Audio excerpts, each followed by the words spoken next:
Alright, welcome to a video on multiplying and dividing numbers. So in here we're just going to work a little bit with some multiplication. We're going to represent it. So here we're going to do the operation and represent it. And I want us to remember that if we have an odd number of negatives in either of these operations, we're going to get a negative answer. And if we have an even number of negatives, then we're going to get a positive answer. So 2 negatives equal positive, 4 negatives, 6 negatives, just like that. But we're not going to go any further than 2. So let's hop to it. So here we have 6 multiplied by 4. Now I want to just kind of look at and think about what this means. Multiplication is just like a fast way of doing addition. Whenever we say 6 multiplied by 4, that means that we have 4 sixes. We're adding together 4 sixes. Or you're adding together 6 fours.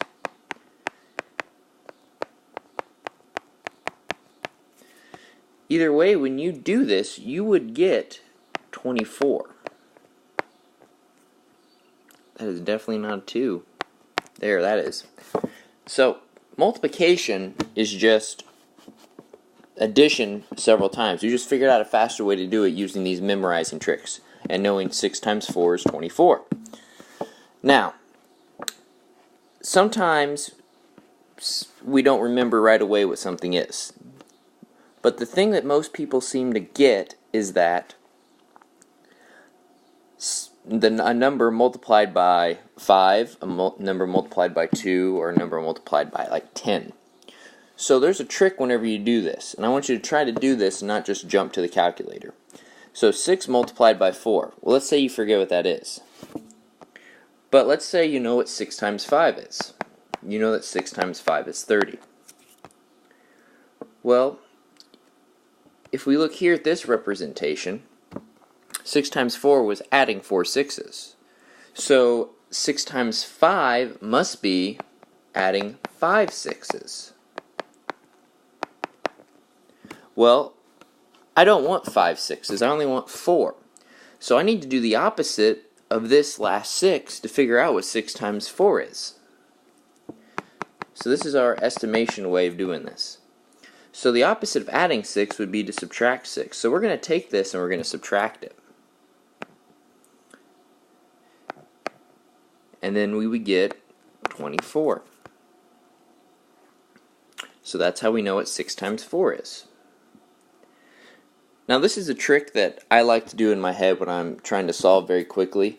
You might think the calculator is kind of fast, but your brain's actually faster if you can get these things down. It also kind of makes your brain a little stronger, makes you think a little better, think quicker. So these are the tricks that we need to be doing to get our brain tough, to get it strong. It's just like going to the gym and lifting weights. This is weights for our brain when we do stuff like this. So let's represent this. So it's 6 times 4. I'll write it up here again. So that means that I have, out of these boxes, so there's 6 boxes here. That means that I have 4 sets of these 6 boxes.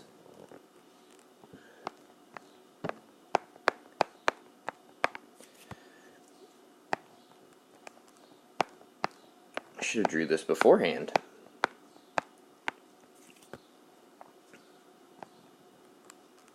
So here are our 6 boxes, and we're going to put them together because we're multiplying them. So I'm going to draw a big box with all these put together, and I'm actually going to go ahead and pause the video to do that. Okay, so here's my big box with all those combined. You can kind of, if you take a look, if your brain can see it, if it can't, you can kind of see that I have separated out into 6 boxes, with these spaces with 6 boxes. Now, I drew it this way because I also want you to look. Across the top here, and across the bottom, so let's look across the bottom here too, we have 4 boxes. I didn't want that. There we go. So we have 4 boxes here. If you look across the side, we have 6 boxes. So I have a 6 by 4 box. So if I have a 6 by 4, and 6 by 4, whenever you say that, it actually, whenever you write it, it looks like that. It looks like 6 multiplied by 4. That's why, because we're multiplying 6 times 4, and we're getting 24 boxes. So there's a visual representation of that. So now I want you to go ahead and do this. Now I know there's a negative here and it's going to be kind of weird because you're like, I can't have a negative thing. I want you to go ahead whenever you do your representation of it, just ignore the negative and we'll mess with it later. I just want you to get this down where we actually know what we're doing with the representation, what it means. So go ahead and work through this now. Okay, so here's me working through this a little bit. And as you look at this, you'll see that I did -4 plus -4. Well, we know that one negative makes it a negative. Well, that doesn't change the addition side of it. Whenever you change this to addition, everything would become negative because we'd want our answer to be negative. And if that's a little bit confusing to you, why? Then ask somebody, ask me. We'll talk through that because that's really important to kind of understand, to get our concepts right. And again, that's just more training for a brain. And if you look, I also did I know 4 times positive 2 is 8, so that negative must make it a -8 because there's only one negative. And then for the visual representation, I eliminated the negative just because we can't have negative objects. Just so we can kind of get this down, though. It's not going to really change you knowing 4 times -2. I just wanted you to get this down. So if you put the negative in there, it's fine, as long as you had some sort of picture here. Okay, so now we're going to work with -5.5 times -4.87. So immediately I know 2 negatives make a positive. So I'm just going to rewrite that.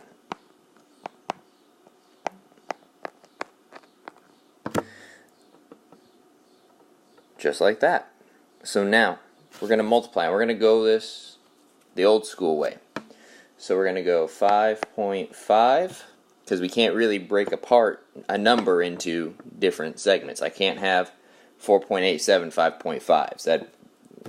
That just looks weird. And then we have 4.87. And if you recall, what you do is you need to... So the first thing we need to do is we need to get rid of this decimal. So we're going to change this 5.5 to 55, and we'll change the 4.87 to 487.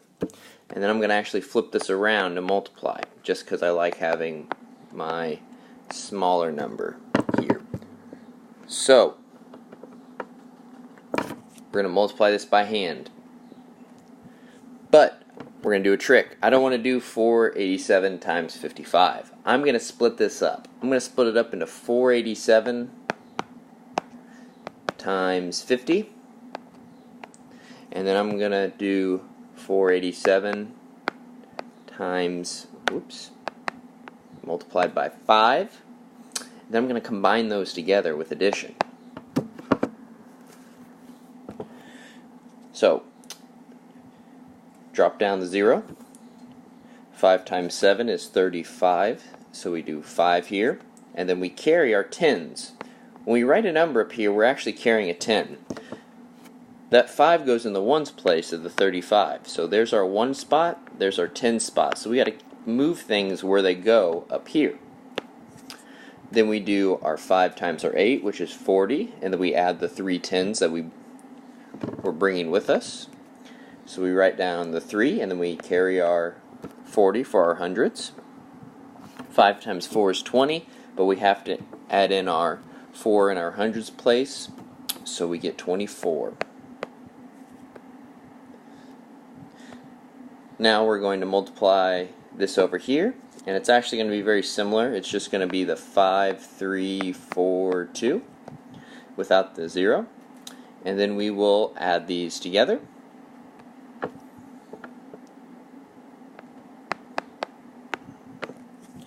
And we get our final answer is 5, 8, 26 with a 2 there. So the answer is 26,785. Now, we don't want to really draw boxes with this because the step I'm going to do now. So we didn't actually weren't trying to multiply 55 times 487. We're trying to do 5.5 times 4.87. So we got to factor in those decimals. So the 5.5 has one decimal place. The 4.87 has 3 or 2. So we have 1 plus 2 decimal places means we have to move this decimal that's right here 3 places to here. So our actual answer is going to be 26.785. 26.785. Now there are a couple other ways that you could have broken this up to multiply. You could have done 487 times 60 and then subtracted it 5 times, things like that. But for the visual representation of this, there isn't any. Whenever you're multiplying those decimals, I want to see you doing that trick. I want to see it worked out by hand. I want to see everything there. So you're not going to do any visual representation boxes whenever we're working with our decimals. When you're working with our integers, yes. Decimals, no. So no pick. Work out by hand.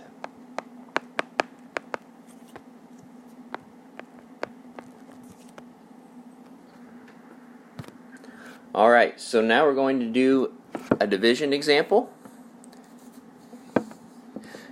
And then I'll leave you to do a division example on your own. So this says 35 divided by -5. So division means we're breaking up something into multiple parts. So when I do 35 divided by 5, it means the -5. I'm going to ignore the negative though, for now.